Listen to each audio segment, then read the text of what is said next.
So, I thought I would do my best impression of the different English accents for you. I may mess up, probably not. No, I'm sure it will, but if you are not English, then this is your introduction to the very many English accents that we have. So, my accent is a mix of London and sort of the south of the country. So, you've heard my accent enough. But if I make it really posh and I really try and talk like King Charles, like, oh, mummy.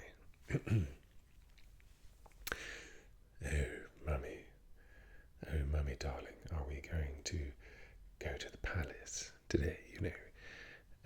If I go a bit too deep, it's not going to be quiet, it's going to be loud. So if King Charles was possibly whispering, he'd say, oh my god, what the bloody hell do you think you're doing? Get that camera away from me. Don't you dare come into my palace and talk to me like that. That sounds a little bit feminine, doesn't it? If you're talking like that, oh my god. Queenie mummy.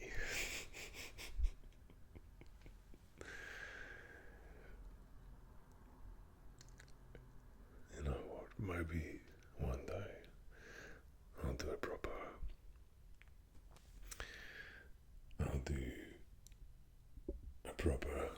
King Charles impression. When I'm talking normally, it comes out a bit royal, a bit more like him.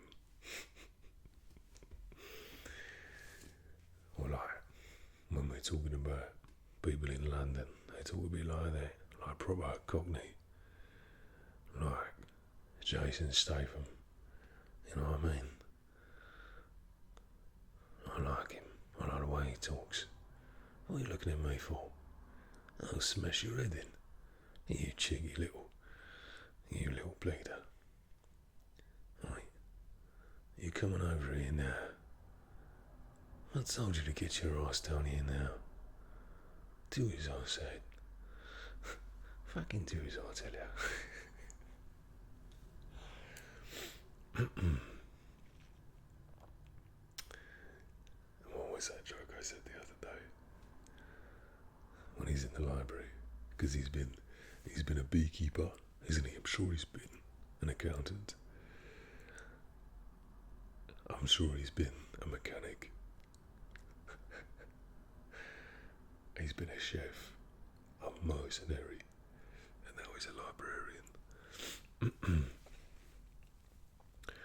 Wait, I told you to be quiet, but you're still fucking talking.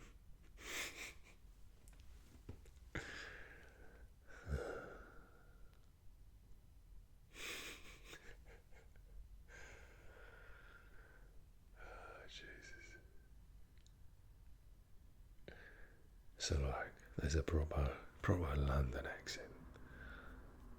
Cheeky chaps.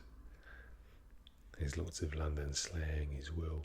Like, oh, you going up the apples and pears? Up the apples, up the pears. And that means, are you going up the stairs? Apples and pears, stairs. Cockney rhyming slang.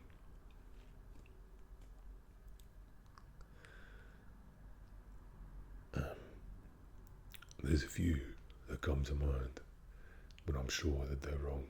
Like I'm thinking, where's your China? And I'm thinking that means plates, but I'm thinking it doesn't. And there's somebody gonna write a comment right now saying, no, you're wrong. So, if I'm wrong, please correct me. I'd like to learn here.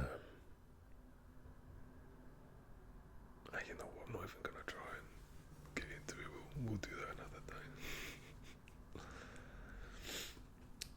So, there's another place in England called the West Country, and they all talk like that.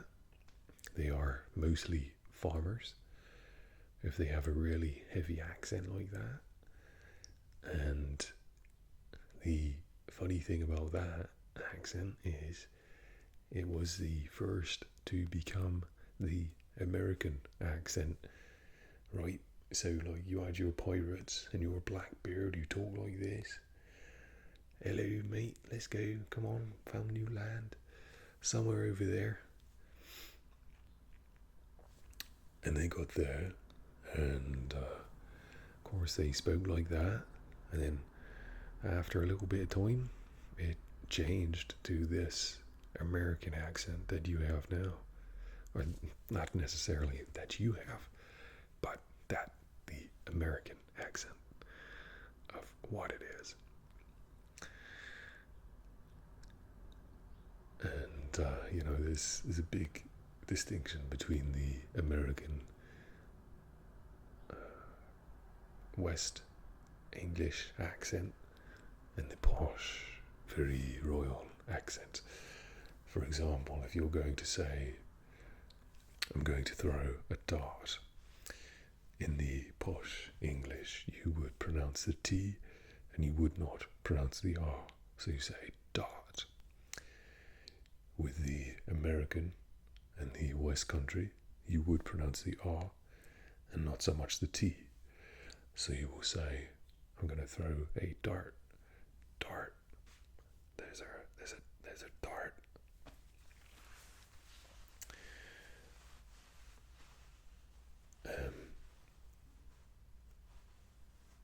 Same with like a word such as fire. You would pronounce it without the R for the posh English, like fire. Or the American fire. Fire. Or the West Country fire. Fire. Fire. Fire. Fire. Is that right? Maybe I'm wrong. Fire. Fire. It doesn't sound too different, does it? Maybe I'm wrong there, but when you're thinking of words such as start, dart, tart, fort, part, you get the idea. Usually a word with the R and the T, you mix them around and you have that new accent. So yeah, that's the proper West Country accent. Now if we go north a bit, we come to a place, is Liverpool above or below Manchester? I think Liverpool's below Manchester. I'm fairly certain. So we've got an accent that's known as Scouse. And to me, it's one of the worst accents that you could possibly hear. Now, when I went on a trip once to California, I met this English lad, and he was like, so we started talking about why he came here. And I said to him, why did you come here? He said, well, the American women really love the British accents. So, I thought I'd come over here, try the charm. And I said, no, I don't think it's that accent that people like. I said, I think it's more of a, the James Bond sort of typical English that you hear on TV. He said, no, I think it all sounds the same, to be honest. I think they think that it all sounds the same. So, not really worrying. And it turns out nobody understood him at all. It's certainly not the women. So that was very funny. But yeah, Scouse, it's a funny accent. We've got another place called Newcastle, which I can't really do that one. It's kind of like right pet. It's like Geordie. Sometimes you got to say certain words and like Newcastle. No, anyway, we go north. We come to Yorkshire, like Manchester, Yorkshire, Leeds, and most people up there talk like that. You know, there's slight variations, and you know, it's quite a nice, calming accent. If somebody talks to you like that, they're probably going to be quite nice, and you know, they make a good cup of tea and a lovely pie. A lot of people in England have grandparents from Yorkshire, up north. They're very sweet people, most of them. And they are very, very friendly people. That's sort of another rural part of England, which is mostly countryside, a lot of farmers. And, you know, like this is the accent for like Game of Thrones. And, you know, like Jon Snow, he talks like that. And, yeah. But that's pretty much it. You know, if you go a bit more and you come to Scotland, and I can't really do a Scottish accent, but, you know, I can try. But I haven't really practiced enough, so I can't really get across the weight.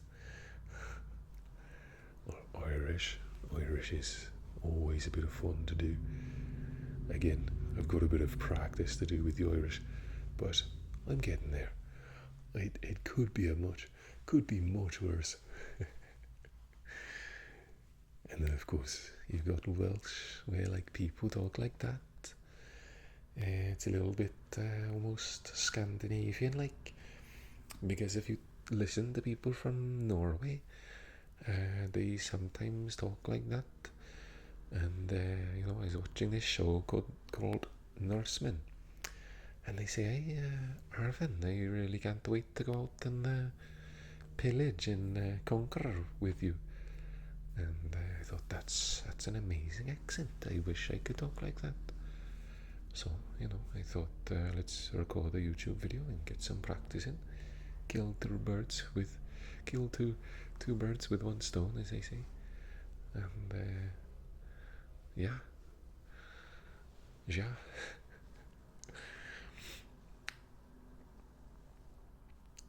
There's a few accents that I like doing, actually, since we're here. Like, you know, I'll leave the Nigerian and Chinese for another video.